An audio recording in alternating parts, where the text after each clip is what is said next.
Hola, ¿cómo están? Muy buenos días. Bienvenidos a esta nueva clase de Pediatría del Desarrollo, donde el día de hoy vamos a estar repasando el concepto de cognición social, que es en el que nos quedamos el día de ayer, y esto cómo se aterriza a los problemas de atención.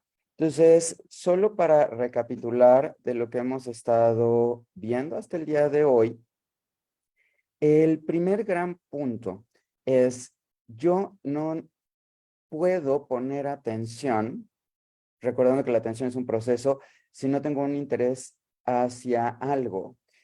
Y en ese sentido, en el poner atención tenemos dos retos. Donde nos quedamos ayer era en esta idea de la cognición social. ¿Qué es esta idea de la cognición social? Es, yo voy a saber qué estoy haciendo o cómo estoy haciendo las cosas con base en lo que se está viviendo alrededor, ¿sí?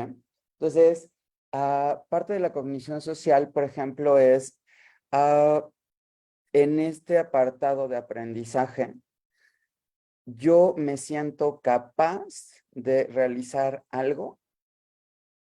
Si yo me siento capaz de hacer algo, tengo una autoeficacia adecuada. Si yo no me siento capaz de hacer algo, no voy a tener una autoeficacia, ¿sí? Y entonces aquí voy a poner un ejemplo con muy buenos días a todos y gracias por acompañarme. Ya vamos a empezar a transmitir un poco más temprano las clases para que las tengan ahí al pendiente, cerca de las 7 de la mañana. Las pueden ver grabadas y por favor manden sus comentarios. Vamos a recordar una idea que hemos ocupado antes. Yo tengo un edificio, ¿sí? Este es un edificio, aquí está el suelo. ¿Qué es la energía potencial? O la energía, o sea, ¿qué es la energía potencial? Mientras aquí alguien me va a ayudar a buscar la fórmula de la energía potencial. ¿Pero qué es la energía potencial en física? ¿Alguien recuerda de quien no esté viendo qué es la energía potencial? Es la energía que puede generar un objeto, ¿sí? Si se deja caer de una altura, ¿ok? Entonces, si me ayudan aquí a buscar la fórmula de la energía potencial, es igual a M por G por H. ¿Qué es M? Es la masa. G es la gravedad, ¿ok? Y H es la altura. Entonces, ¿de qué va a depender la energía potencial de este objeto? Va a ser de cuál es su masa y la gravedad. Recordar que es la masa por aceleración y entonces qué tan rápido va a caer. Y la altura es esto, ¿sí? ¿Qué factores puedo modificar en la energía potencial? En la energía potencial puedo modificar dos cosas.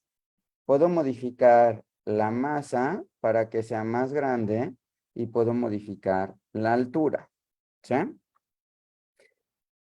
Si nosotros esto lo extrapolamos al desarrollo, y ojalá que aquí me acompañen y quienes nos están viendo puedan hacer las preguntas, esto sería equivalente a, ojo, lo voy a hacer en una traspolación al desarrollo. Entonces, muchas veces oímos es que la persona tiene potencial, ¿sí? Tienes mucho potencial. ¿Han escuchado eso? O sea, ¿qué quiere decir eso? Mucho potencial.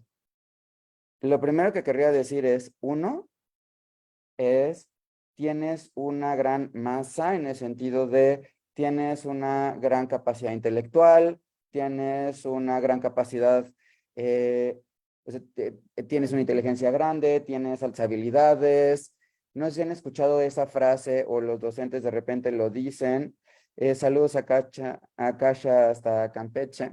Eh, es ¿Por qué razón, si eres tan inteligente, no sacas dieces? ¿Han oído esas frases? Ese sería el equivalente de, ¿por qué si tienes esta masa, nosotros la podríamos transformar en qué concepto? Esta masa la podríamos transformar en el concepto de capacidades, ¿sí?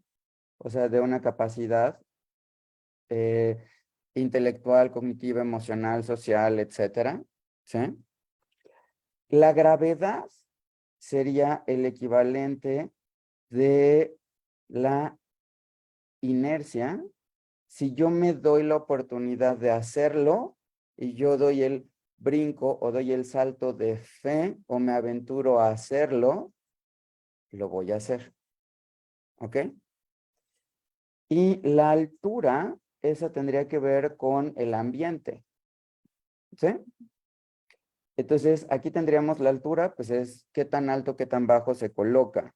Y eso tiene que ver con el ambiente. Saludos hasta Mochis.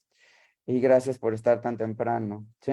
Entonces, hay una ecuación que quiero recordar con ustedes y repasar, que es la ecuación de bienestar de Seligman. ¿Ok? Seligman dice, el bienestar es igual a la suma de 3 factores. ¿Recuerdan cuáles eran esos factores? Alguien de ustedes que nos acompañe, ojalá que me ayuden a decirme dónde nos acompañan. Y gracias por estar desde temprano y a quienes se vayan conectando después, ojalá que vayan viendo.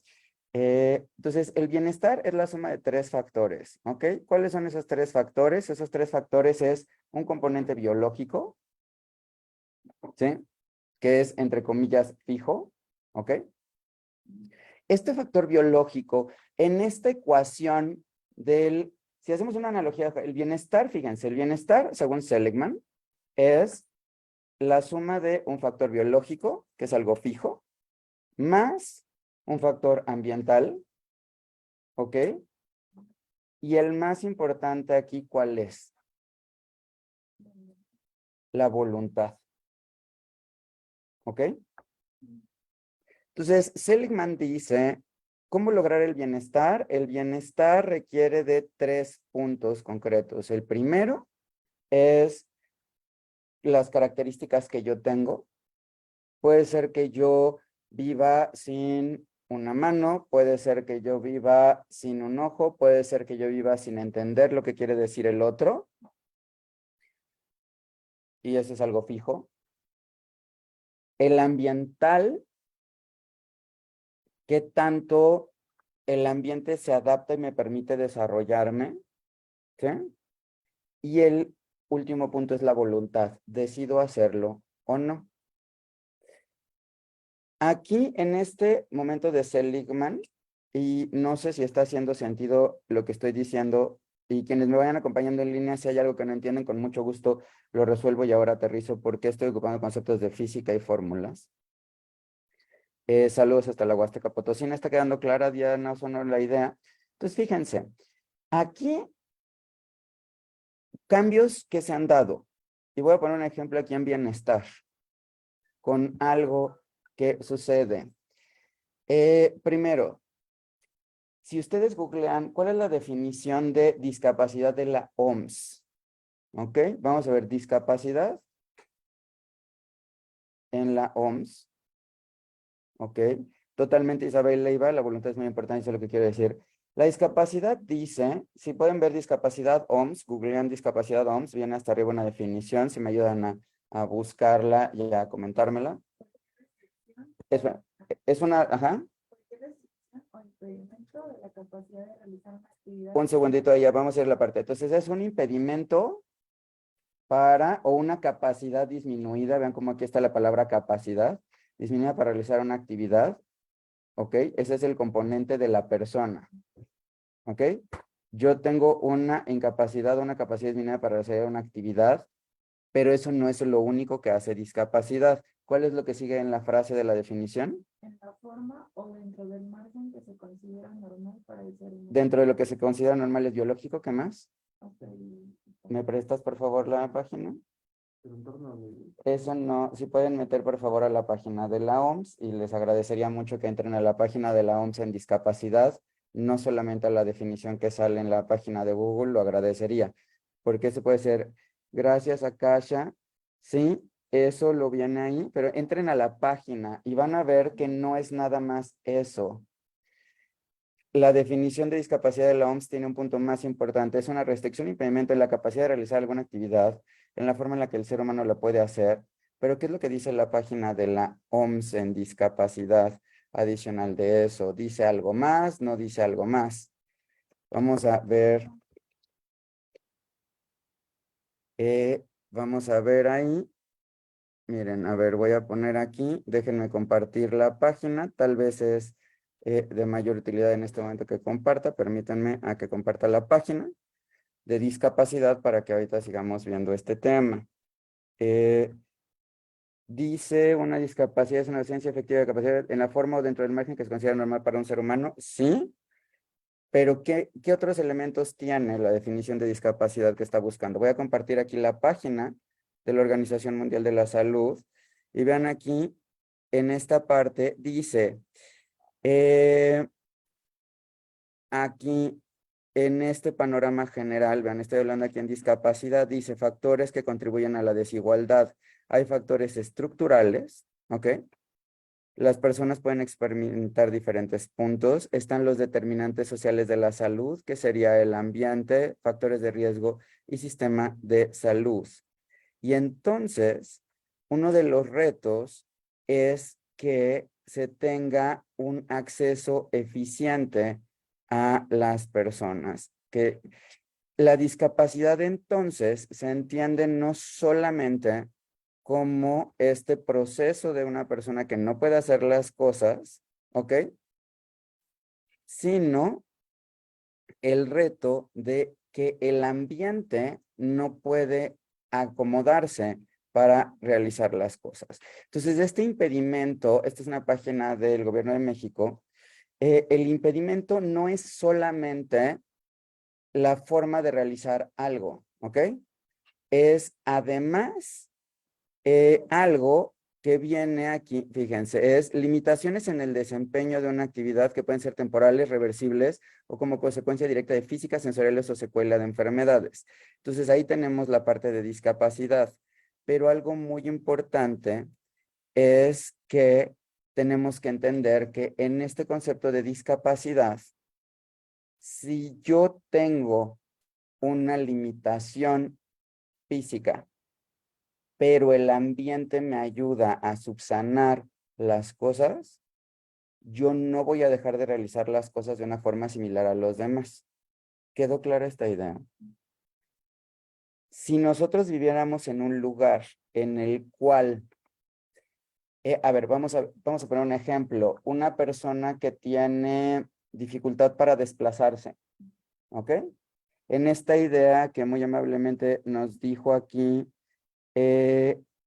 gracias. Akasha Cervera, eso es justamente a lo que quería llegar. Gracias, Akasha, por compartir esta idea. Como dice Akasha, dice que la discapacidad, y ojalá que nos pudieras compartir el link desde donde viste esa frase.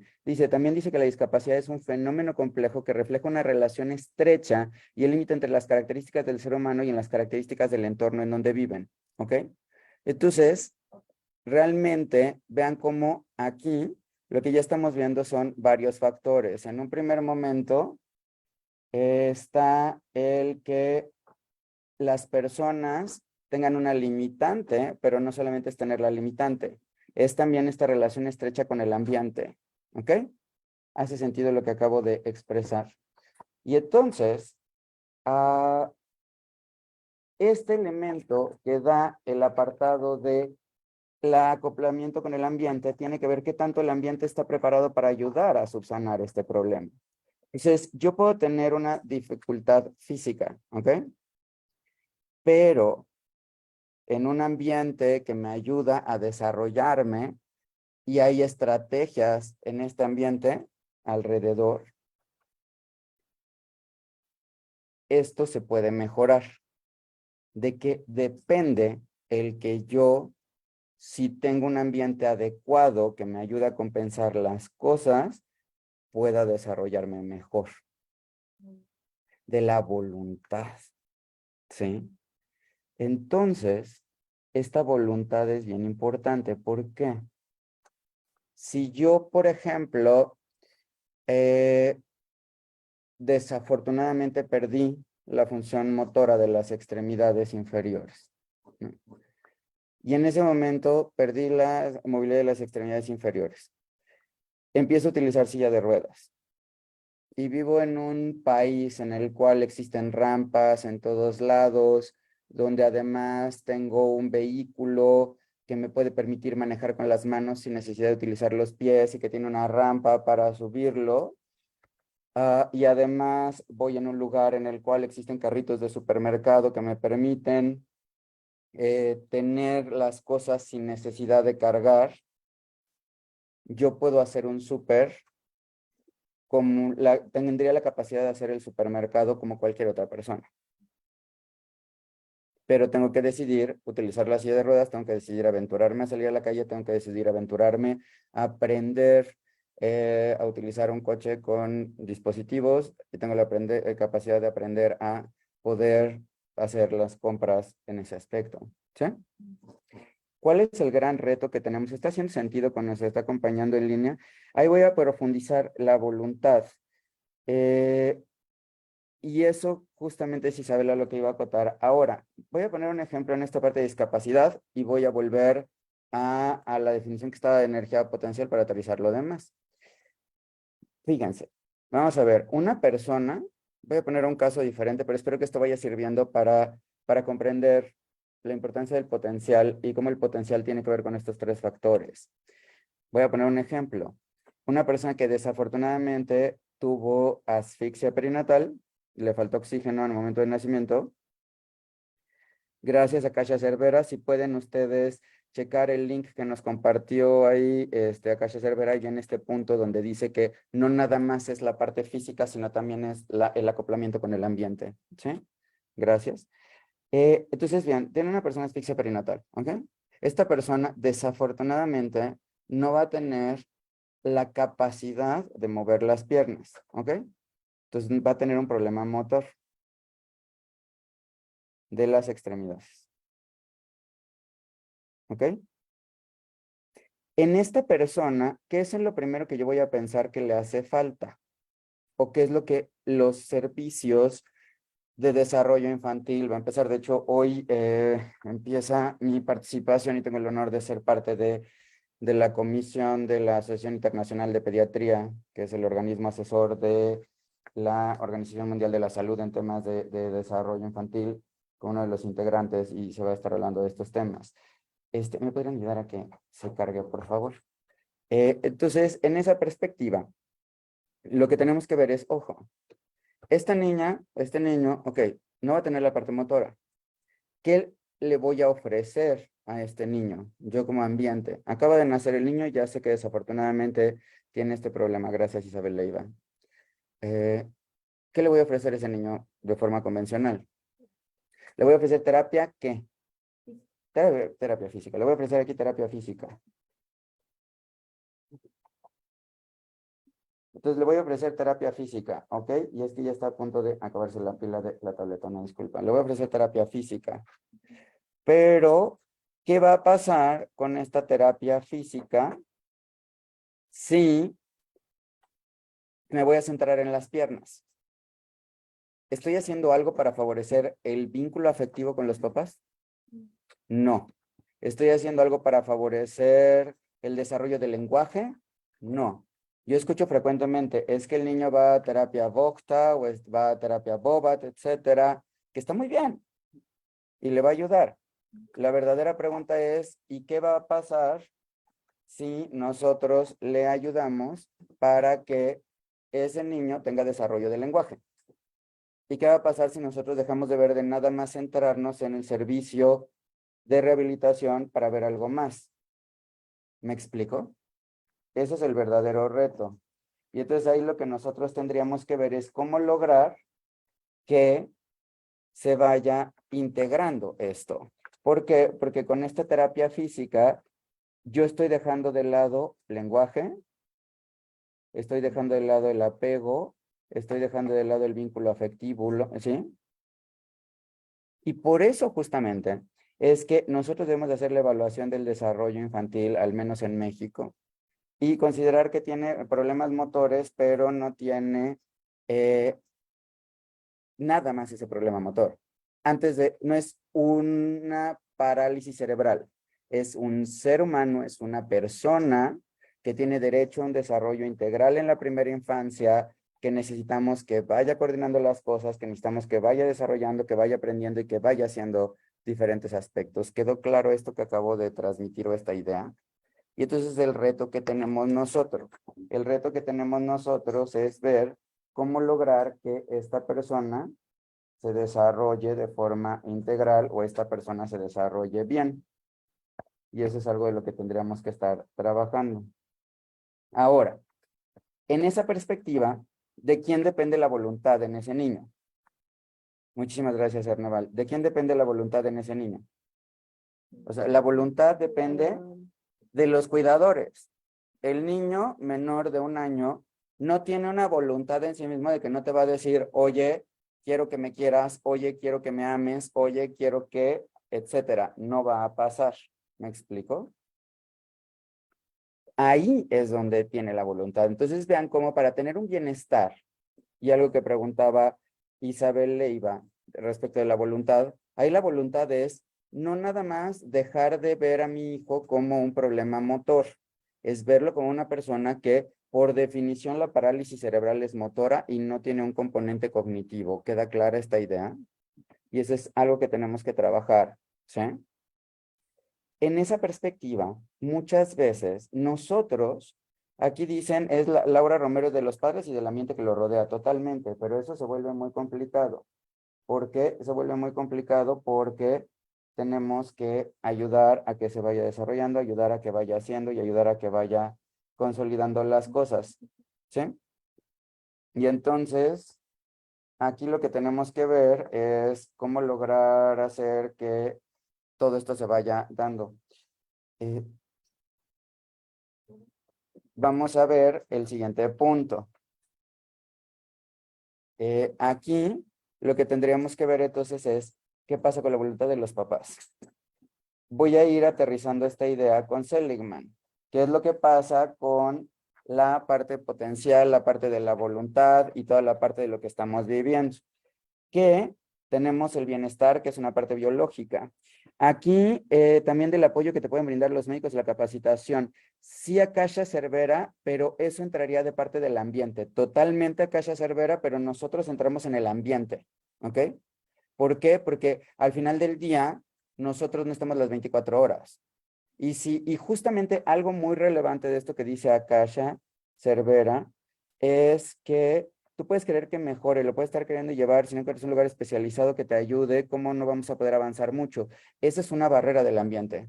Por eso cuando les enseñé la página de la OMS, justamente lo primero que dice ahí es, existen barreras del ambiente. Por eso en México es muy relevante lo que acaba de pasar, totalmente Isabel Leiva con ansiedad, depresión y todo lo demás. Por eso es muy relevante el que se vaya, hay que limpiarlo de aquí con un palillo. Por eso lo más relevante es que en un determinado momento las personas vayan teniendo en cuenta que la Cartilla Nacional de Salud en México ya incluye un apartado de desarrollo infantil, ¿ok? Y ahí vienen unos indicadores que es mejorando el desarrollo de mi hijo. Y en esa parte de mejorando el desarrollo de mi hijo, aparece directamente una idea que es el niño o la niña, si no hace tal cosa a tal edad, debo de ir a la unidad de salud. El problema es que muchos médicos no ven el desarrollo infantil. El problema es que muchos médicos no quieren hacer parte de la evaluación del desarrollo infantil o no lo consideran como relevante. Y ese es un problema. ¿Me explico? ¿Por qué? Porque aquí lo que está pasando es de que no estamos ayudando. Entonces, nosotros como profesionales de la salud tenemos en el reto del ambiente. Y aquí es donde se vuelve importante. ¿Queda clara esta idea? Ahora, vamos a ver nuevamente un niño que tiene problemas de atención o un niño que tiene problemas de comunicación social, un niño con diferentes puntos. Aquí Isabel Leiva dice ansiedad y depresión. Yo te diría, justamente el problema no es nada más la ansiedad y depresión de los papás, Isabel, es la ansiedad y depresión de todas las personas que viven ahí alrededor, ¿sí? Porque ese es el verdadero reto, cómo lograr que esto se vaya dando. ¿Por qué? Porque esta definición de bienestar, entonces les invito a que reflexionemos mucho en ello.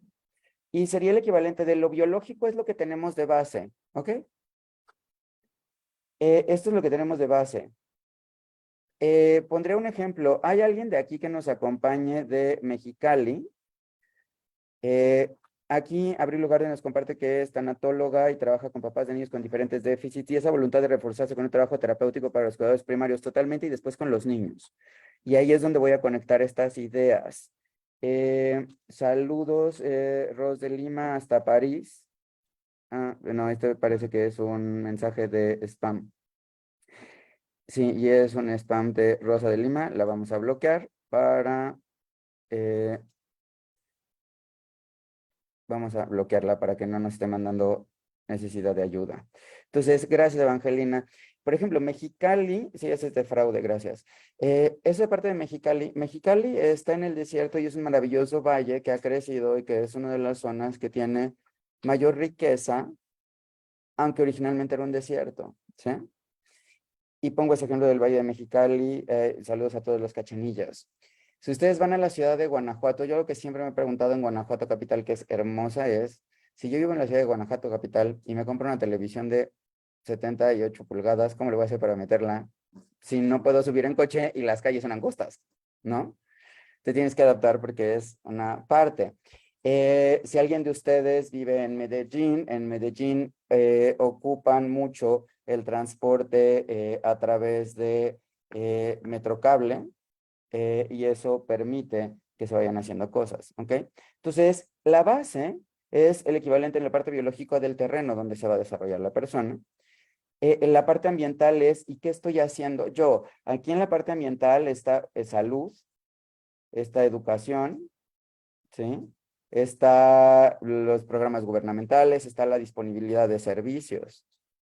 Pero el verdadero reto es cuando nosotros mermamos la voluntad de las personas para ayudar o la voluntad de los papás para hacer las cosas. ¿Hace sentido esto que estoy tratando de expresar? Y ese es el reto, ¿sí?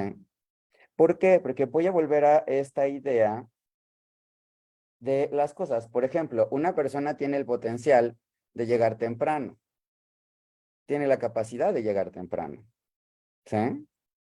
Debería de llegar temprano. ¿Y por qué no llega temprano? ¿Porque el ambiente no le favoreció? ¿O porque no tuvo la voluntad de considerar el tiempo que implica el desplazamiento para llegar temprano? En la Ciudad de México es muy variable, ¿no? Puede ser una u otra, o las dos. Puede ser que yo tenga problemas porque mis hormonas, mi pico hormonal se da a las 4 de la mañana y entonces yo estoy despierto a las 8 de la mañana. Puede ser porque yo estoy acostumbrado a entrar a las 8 de la mañana. Puede ser porque yo digo, ay, es que no había medido la distancia. O puede ser porque no tenga la voluntad de llegar porque cree que las personas que van a empezar a dar la clase no llegan temprano. O el Uber se tardó. Esa es la respuesta que todo el mundo dice, ¿ok? En un ejemplo tan puntual como llegar temprano, vean cómo está el factor biológico de yo soy morning person o no, que tiene que ver con los ciclos. Tiene que ver el factor ambiental, es que hubo un accidente, no hubo un accidente, encontré el lugar de estacionamiento, no lo encontré, pero la voluntad es la más importante. Si yo quiero llegar temprano, puedo salir a las 5:30 de la mañana y seguro llego temprano, ¿sí? Gracias a todas las personas que están acompañándome desde Mexicali, que son 2 horas menos en este momento, si no mal recuerdo, ¿ok? Entonces, gracias a ustedes de que están aquí acompañándome.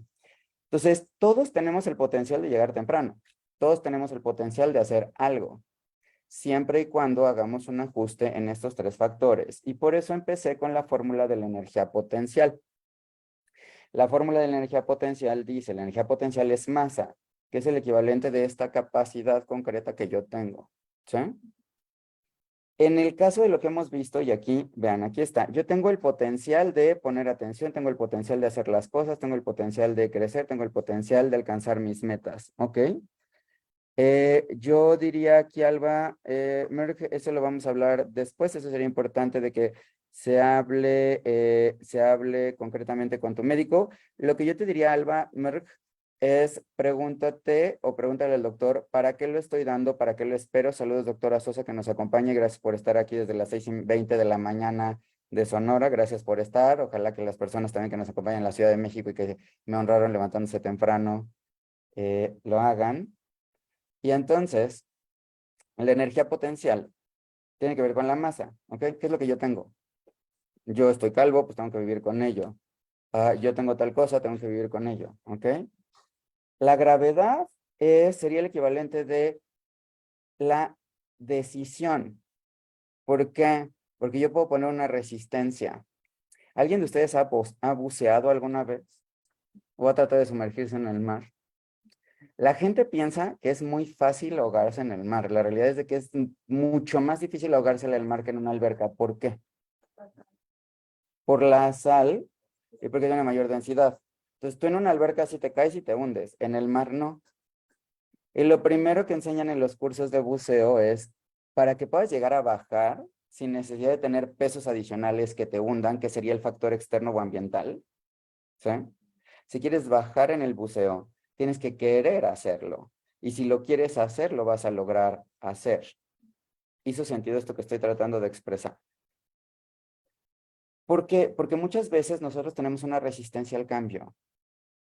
¿Cuántas veces ustedes no han escuchado la frase, es que en este momento tengo otras prioridades, en este momento tengo otras cosas que hacer, es que no me puedo levantar más temprano porque me dormí tarde, es que, ¿sí? Todos los pretextos al final del día están mermando la voluntad para hacer algo.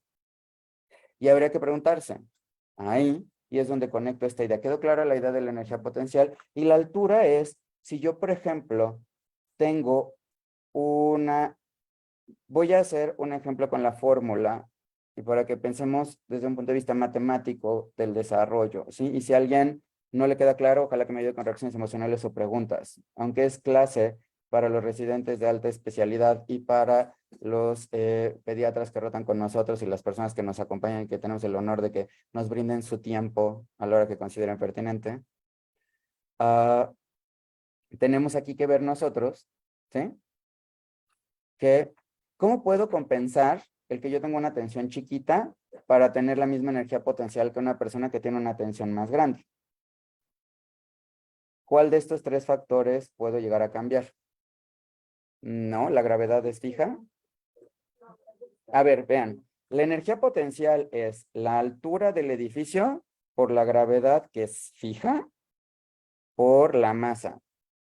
A ver, yo quiero que esta pelota que está aquí, esta pelotita de aquí, tenga la misma energía potencial que esta, es decir, tenga la misma capacidad de llegar a lograr la meta aquí cuando se ponga en acción. La pongo más alto, ¿ok? Y entonces ahí es donde el ambiente es importante. Si yo ayudo a modificar el ambiente de este niño para darle oportunidades, entonces voy a ayudar a favorecer el desarrollo, ¿ok? ¿Alguien de ustedes ha escuchado el concepto de igualdad versus equidad? Exacto. Igualdad es, y esa es una imagen muy linda. Aquí hay una foto que voy a dibujar aquí, o sea, que es, hay una cerca, ¿ok? Y entonces hay un niño que está aquí alto, hay un niño que está aquí chiquito y hay un niño que está aquí. Igualdad es que todos tengan un piso parejo. Esa ahí es la altura a la que podemos modificar. ¿Este niño está viendo algo? No. Y entonces igualdad es que todos tengan un piso parejo. Equidad es que cada persona reciba lo que necesita acorde a lo que necesita, valga la redundancia. Y entonces, equidad aquí sería, esta es la cerca, ¿ok? Aquí tengo este mismo niño que quedaba ya aquí solito y que no necesita de un apoyo adicional, pero a lo mejor este niño necesita un banquito chiquito para que con eso ya llegue aquí a ver, y este niño necesita un banquito más alto para que pueda llegar a ver, ¿ok? Entonces, un elemento muy importante para el bienestar es favorecer la equidad, y la equidad es dar las herramientas necesarias a las personas para que se desarrollen, ¿ok? ¿Y por qué es tan importante el hacerlo? Porque si yo le hago este ajuste, ya voy a lograr que la persona tenga la misma energía potencial, ¿ok? ¿Y qué es lo que falta para que esta energía potencial se vuelva una realidad? Dos cosas. La primera es voluntad. La energía potencial es, por definición en física, la capacidad que tiene un cuerpo de generar cierta energía al caer de forma libre, ¿sí? Si yo me dejo fluir de forma libre y ser quien soy, y yo como profesional de la salud que a mí me toca participar en el ambiente, ayudo a que esta persona se desarrolle, entonces lo va a hacer de una forma funcional y eficiente. Estoy siendo claro, me ayudan con reacciones emocionales y estoy siendo claro con las ideas. Y entonces aquí, en ese momento, viene esta parte de, vean cómo vamos a hablar de autoeficacia, vamos a hablar de atribución, y es algo de lo que vamos a ver ahora en ejemplos puntuales. ¿Sí? Entonces voy a dejar de compartir aquí la pantalla para ir hablando con ustedes aquí. Y mientras aquí me van a ayudar a ver si se puede cargar la tableta en algún lugar, por favor. Entonces, ¿qué pasa con la autoeficacia y qué pasa con la autoeficacia y qué pasa con estos procesos? Si yo me siento seguro de poder llegar a hacer las cosas, en ese momento las voy a hacer mejor, ¿ok? Si yo siento que puedo hacerlas, las voy a hacer. Entonces, la autoeficacia es, ¿crees que vas a poder hacer las cosas? La respuesta es sí. ¿Realmente las vas a hacer? La respuesta es, ¿quién sabe? ¿Ok? Voy a tratar de hacerlas, pero la respuesta es, voy a tratar de hacerla. ¿Por qué cuando habla de equidad se utiliza el concepto de discriminación positiva? A ver, el concierto de discriminación positiva. A ver, es que ¿qué es discriminar? Gracias a Akasha Cervera por estar participando tan activamente. Y es una muy buena reflexión. Akasha Cervera dice discriminación positiva. A ver, ¿qué es discriminar? A ver, yo voy a poner aquí un ejemplo. ¿Alcanzan a ver la pared de mi fondo virtual? ¿Existe discriminación en mi pared de minifiguras? Sí, ¿por qué? Porque la discriminación, ojo, si googlean, pueden googlear qué es discriminación, por favor, en la Real Academia de la Lengua. ¿Qué es discriminación? ¿Qué es discriminar? Discriminar es separar con base en características. Esa es la definición básica, ¿ok? Entonces, discriminar es hacer una diferencia. Yo puedo decir, esa pared estoy discriminando, no con el término de connotación negativa de las cosas. Estoy discriminando que de este lado están las figuras grandes, de este lado está DC, de este lado está Marvel, de este lado está Harry Potter, de este lado están los Star Troopers, digo, está Star Wars, y dentro de Star Wars estoy discriminando a que esté en la parte de aquí abajo, los muñequitos. Hizo sentido lo que expresé. Entonces, al final del día, la discriminación de colores es, por ejemplo, que yo puedo decir, ¿qué diferencia hay entre estos dos tonos? Estoy discriminando este de este, ¿ok? Entonces, discriminación sin connotación de derechos humanos es la capacidad de diferenciar, ¿ok? Ah, eso no está bien. Totalmente, no está bien si lo estoy haciendo a las personas. Aquí el Siri está platicando y diciendo de que eso no está bien. Entonces, en esa perspectiva, se puede decir que existen dos tipos de discriminación. La discriminación negativa es yo te separo y te hago a un lado. La discriminación positiva es yo noto que necesitas un apoyo adicional y entonces te brindo ese apoyo adicional que tal vez no le dé al otro porque el otro no lo requiere. ¿Ok? Eso es. Y al final del día, si lo vemos en una perspectiva y sin caer en la connotación de discriminación en el término negativo, a ver, yo soy papá y recibo mi sueldo. ¿En quién voy a gastar dinero?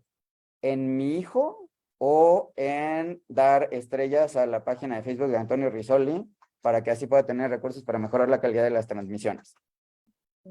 En mi hijo estoy discriminando, ¿ok? Entonces, este término de discriminación positivo es, ojo, por eso dicen que es igualdad. Igualdad sería el equivalente de decir, tenemos nosotros a las personas que están haciendo las cosas. Ojo, trato diferente y perjudicial que sea una persona por motivos de raza, sexo, ideas políticas, eso es discriminación, y eso ocurre cuando se hace. Esa es una discriminación y es negativo, es un ajuste razonable. Entonces, podríamos decir que la equidad podría llegar a entenderse como una discriminación positiva en el sentido de estoy separando para ayudar. ¿Sí? Yo quiero cocinar, a ver, yo quiero cocer papas y huevos y los pongo en la misma cacerola. ¿Qué pasa? ¿Quién se va a cocer primero, el huevo o la papa? El huevo. ¿Qué pasa si yo dejo el huevo junto con las papas hasta que las papas estén cocidas? El huevo se va a pasar. ¿Qué pasa si yo dejo que las papas se cuezan hasta que se cuece el huevo? Que va a quedar cruda. Entonces, la parte de discriminación positiva se refiere a voy a darle su tiempo al huevo para que se cosa y voy a darle su tiempo a las papas para que se cosa. Hizo sentido lo que expresé y estamos siendo claros en la idea. Gracias, Rocío Romero, por las estrellas. Las valoro mucho. Muchas gracias. Me siento halagado. También, por ejemplo, el hecho de discriminar, ¿qué prefiero? ¿Levantarme tarde o levantarme temprano y llegar puntual? Esa es una forma de discriminación positiva, ¿no? Gracias a todas las personas que se conectan temprano. Entonces, ojo, el punto de equidad a diferencia de igualdad viene en este concepto que directamente relacionado con yo quiero hacer algo y en ese momento lo voy a desarrollar. ¿Sí me explico? ¿Vamos claros en esta idea? ¿Cuál es el gran reto que tenemos nosotros? Y aquí voy a volver a compartir la página, el texto, en lo que ustedes me ayudan a mandar sus preguntas y compartir a otras personas. Déjenme ver, déjenme compartir con Zoom en lo que aquí aparecen comentarios o preguntas.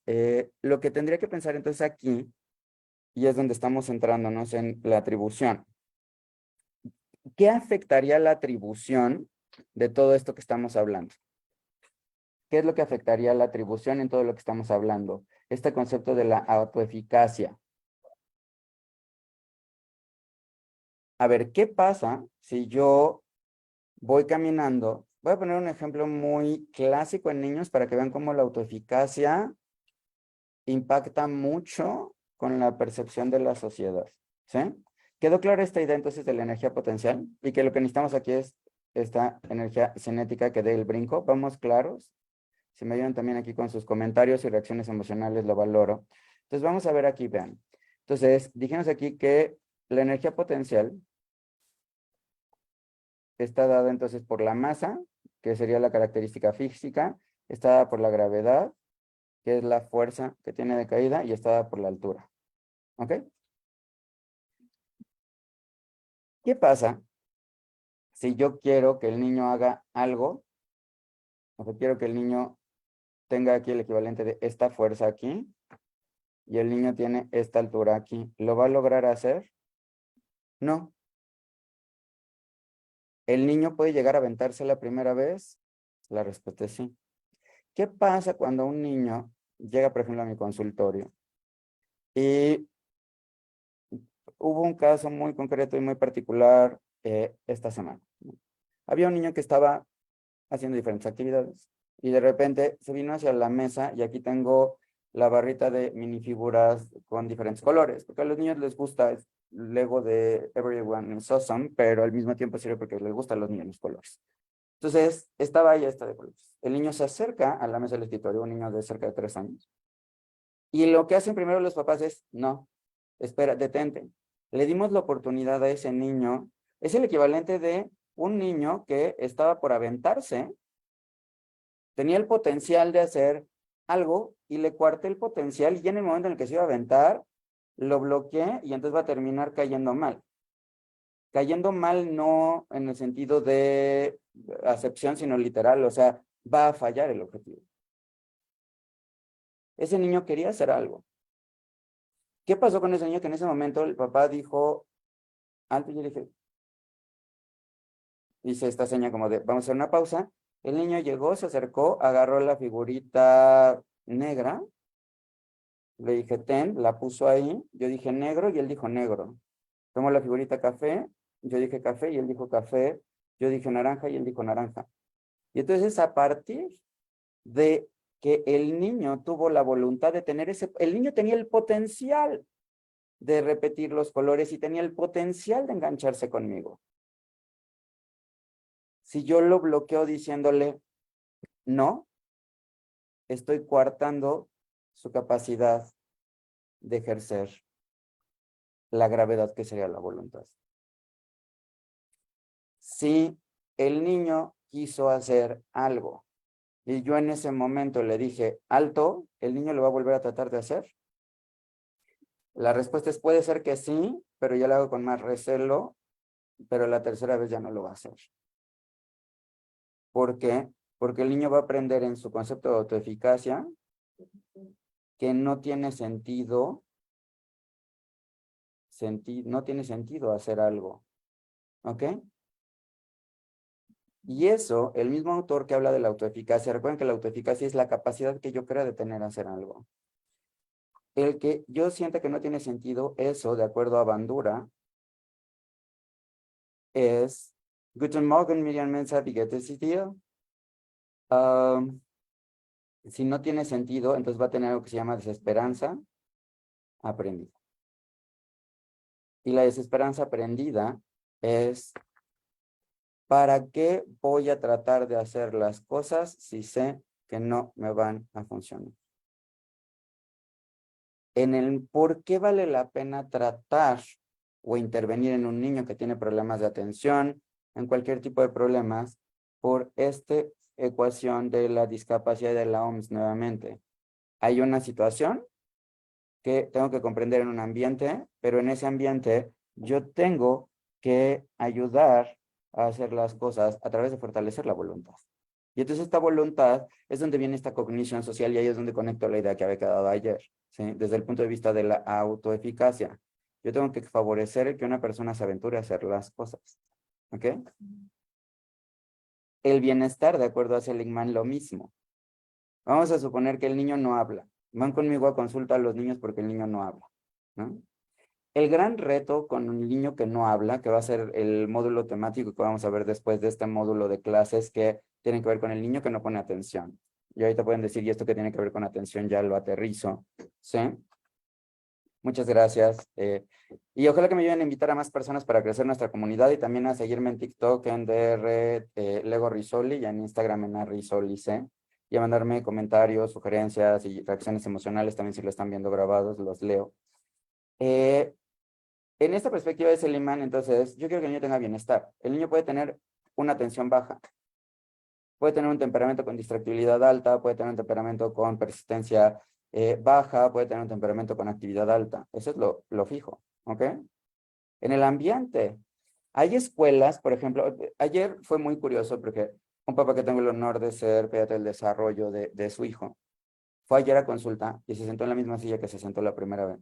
Y me dijo, ¿cambiaste de sillas? Y yo, no, esas sillas las tengo desde hace mucho.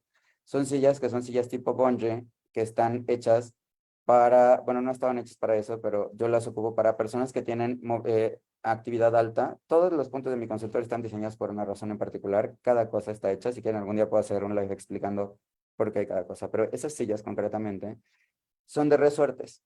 Entonces son como resortes pues son como resortes de bungee, ¿ok? Y entonces tú te sientas, se amolda tu cuerpo y si te mueves, puedes estarte moviendo y las ligas te permiten moverte sin necesidad de que despegues la silla y sin estar haciendo ruido.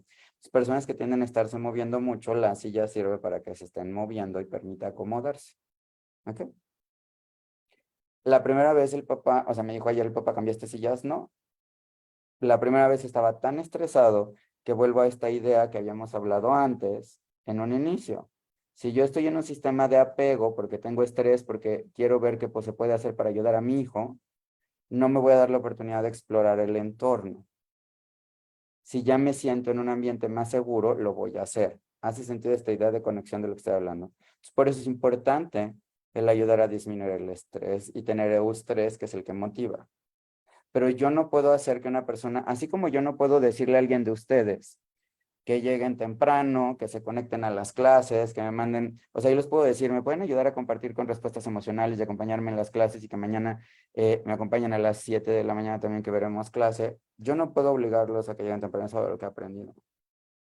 Yo no puedo decir lo que se tiene que hacer. Mi función es ayudar a fortalecer la voluntad de los niños y de las niñas, de los papás y las mamás y de todas las personas. Por eso abro mis clases, porque yo creo que el conocimiento no es un valor, es un derecho. ¿Sí? Y tenemos que fortalecer esta autoeficacia. Pero, ¿cuál es la limitación más grande que se tiene de la autoeficacia? El que yo diga, no puedo. Cuando una persona dice no puedo es lo más triste, porque quiere decir que tiene desesperanza aprendida y siente que no es lo mismo decir no puedo, ayúdame, a decir no puedo y no hay forma de que lo pueda hacer.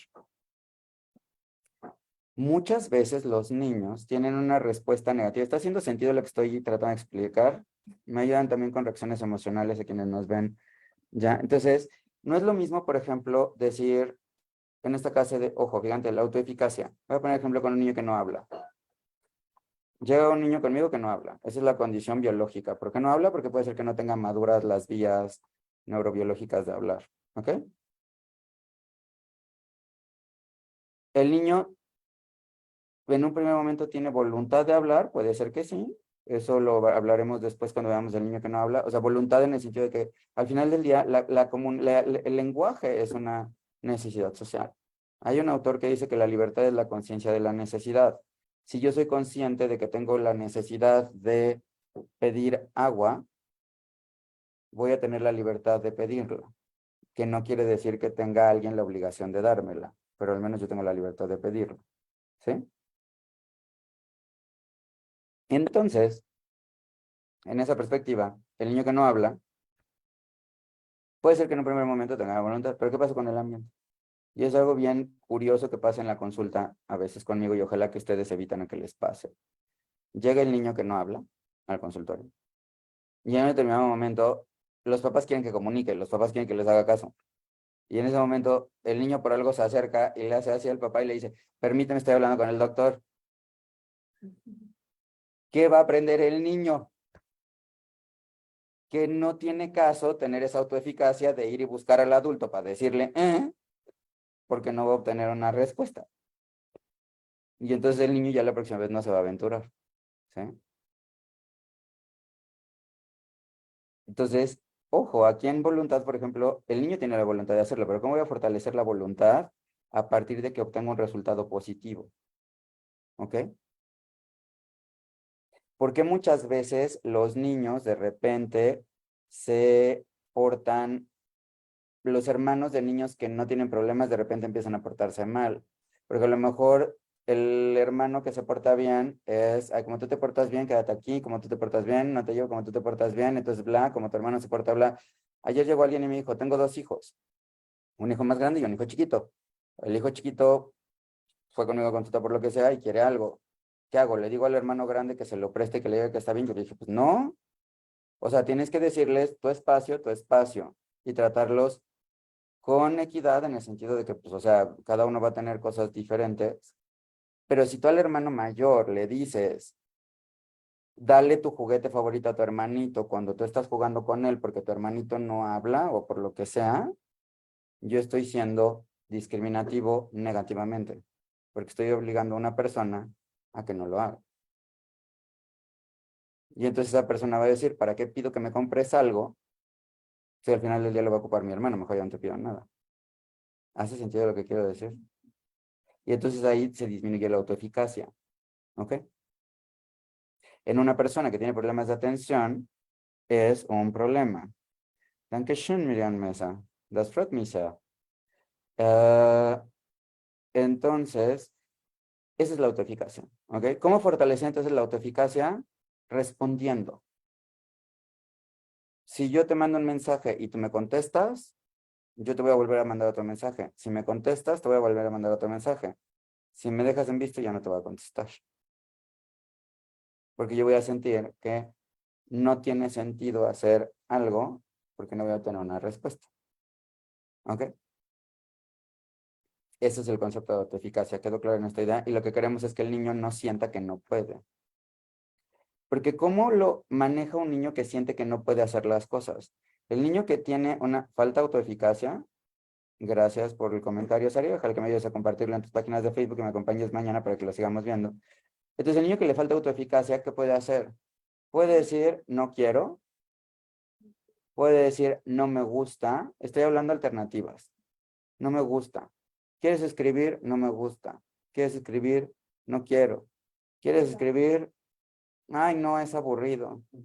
Pero habría que preguntarse, detrás de un niño que a veces la gente dice, ay, es que no quiere escribir, ¿qué tal que el niño lo que pasa es que no quiere escribir porque siente que no tiene la capacidad de hacerlo y siente que su autoeficacia está mermada? ¿Y para qué va a hacer algo si de todas maneras no va a dar el resultado positivo? Esa es la indicación de tratamiento temprano. Evitar mermar la autoeficacia. ¿Okay? La razón por la cual la intervención temprana funciona en autismo, problemas de comunicación y en todo, y por eso yo siempre les digo, no importa el diagnóstico, importa la persona. A partir de qué momento voy a empezar a hacer algo para que esa persona, en el momento en el que lo detecto, le voy a ayudar. ¿Para qué? Para que la persona fortalezca su voluntad de hacer algo y que no merme su autoeficacia. ¿Quedó clara la idea? Y de la misma manera viene el otro concepto que habíamos hablado, que es de la atribución. La atribución, entonces, tiene tres elementos: el locus de control. El locus de control, entonces, externo o interno. ¿Qué es lo que queremos fortalecer el locus de control interno? Que no lo fortalece el que yo tenga que estarle diciendo las cosas. Por ejemplo, el trastorno por déficit de atención, el 50% es una condición neurobiológica, es hereditaria. Después vamos a hablar ya como trastorno. Ahorita estoy hablando de los aspectos a considerar para poner atención. Y un elemento importante es la autoeficacia. Ya hablamos entonces de la memoria de trabajo, ya hablamos de diferentes elementos. Hoy me he centrado en la parte de discapacidad y el análisis de cómo a veces la persona es la que siente que tiene una discapacidad. Y si es una discapacidad que yo siento porque el ambiente no está permitiendo hacer ese acople con mis necesidades, es un problema. Un niño que resuelve ecuaciones matemáticas de memoria en procesamiento, porque tiene una memoria dotada, le dices cuánto es 2586 por 25 y escribe la respuesta, puede ser que la maestra diga, estás copiando. Tienes que hacer el procedimiento. Y el momento que pones a hacer el procedimiento es el equivalente de que yo a una persona le pida, descríbeme cómo pones primera, cómo enciendes el coche y pones primera. Se traban las personas. Ustedes hagan el ejercicio, si manejan, piensen cómo pongo primera, ¿no? Y entonces te va a saltar pasos así de, sí, pongo el clutch y ya le pongo primera, ajá. Y no cuando encendiste el coche, pues de vuelta la llave, ajá. Pero ¿qué hiciste antes de poner la llave? Piso el freno, ajá. Y luego, o sea, te va saltando pasos. A veces las cosas que salen de forma automática se hacen.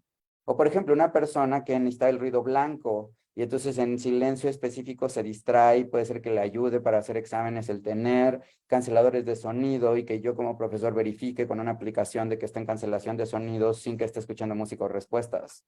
¿Sí? Porque se va a distraer. O una persona que, por ejemplo, puede ser que se sienta adelante, o puede ser que simplemente digan indicaciones tocando el hombro y entonces esto pasa como bla, ¿ok?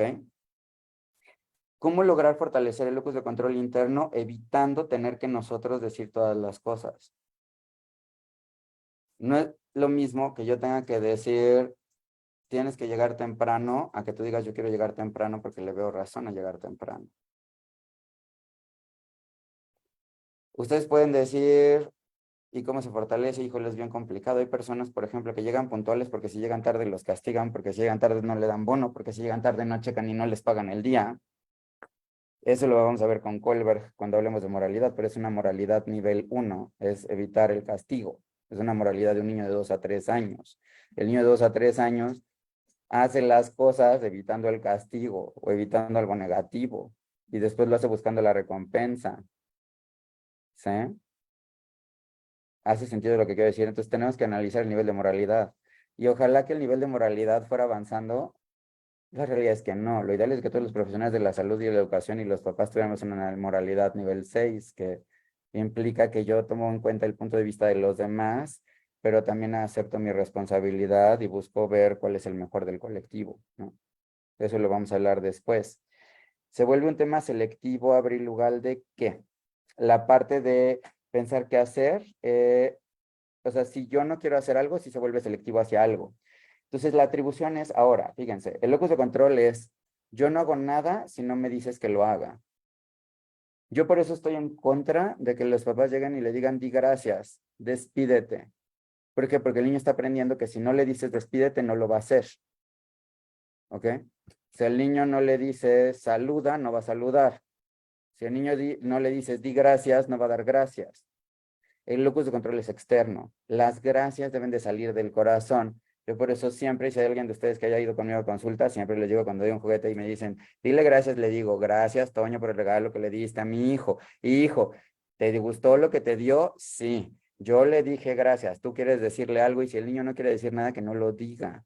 Pero eso es fortalecer la voluntad y a partir de que yo modelé el que yo dije gracias porque le diste algo a mi hijo. Le pregunté si le gusta y si me contesta que sí, entonces el siguiente paso es dar gracias. O sea, puede ser que, o sea, no, tenemos que aprender a no dar gracias para todo. ¿Me explico? Pero, digo, eso es algo muy cultural, pero al final del día el gracias es más complejo que solamente esta parte superficial. ¿Hace sentido lo que acabo de expresar? Y entonces tenés que lograr este locus de control interno. ¿Cómo? Modelando, como acabo de decir, con las gracias. Con ayudar a, por ejemplo, algo que acabo de descubrir para las personas que no se levanten temprano, y este es como comercial no pagado, este es del nuevo Pokémon Go Sleep, y lo puedes bajar en la aplicación, y esta cosita detecta la parte de sueño, y tienes a Pikachu gritándote, y no hay forma en el mundo de que no te despiertes, porque Pikachu no se calla hasta que te levantas, y activas y le dices ya, así ya. Entonces, esto puede ser una buena idea. Esto es un equivalente de un locus de control externo que me permite a mí acostumbrarme a levantarme temprano, ajustar mi ciclo circadiano y hacerlo, ¿sí? Esto lo acabo de comprar, salió la semana pasada.